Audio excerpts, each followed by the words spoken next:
but I also checked out Spinal Tap 2, The End Continues.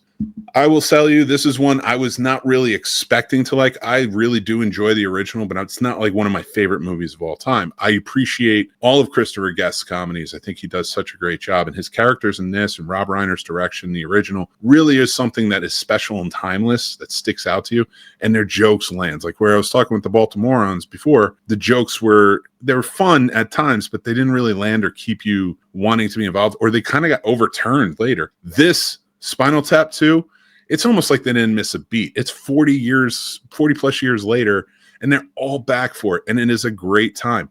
The thing I really appreciate about the original is it fits and it feels like a rock documentary from the early 80s. And I love that they didn't try to sort of capture that spirit in this newer one, because this feels like something you would see on Access, the old TV channel that showed a lot of rock documentary stuff like that. But it's so funny. They play for the laughs that we knew, but they bring a whole bunch more in there with you.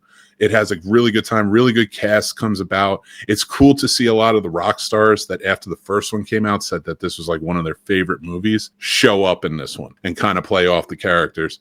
Everyone does a great job. They're much older in this one, but that plays well into the story.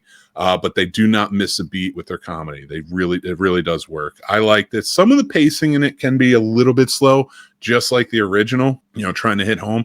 I think, with musicians. I think musicians would really understand a lot of the in-jokes in this more, like the original as well.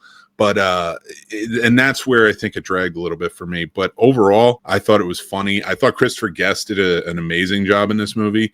He didn't direct it. Of course, he's just in it playing Nigel. But I thought he was funnier in this one than he was in the original. And that's saying something, because in the original, he did such a great job.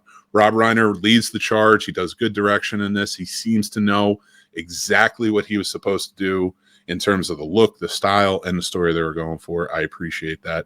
But yeah, overall, 3 out of 5 stars. I love the movie. I thought it was a lot of fun. Go check it out when it comes out on streaming. Support them. And it's very cool also to see these older actors being able to come back out. I know a lot of older actors today are sort of struggling to find like meaty roles for them to play to kind of keep them going. Well, with this, it's not a rehash. It's not something that's just a cash grab. They really put into it. They really brought the laughs, and I just appreciate that about this. And they all did great. It was perfect timing and comedy in my opinion. But all right, we're gonna get started. Thank you guys so much for joining in for those.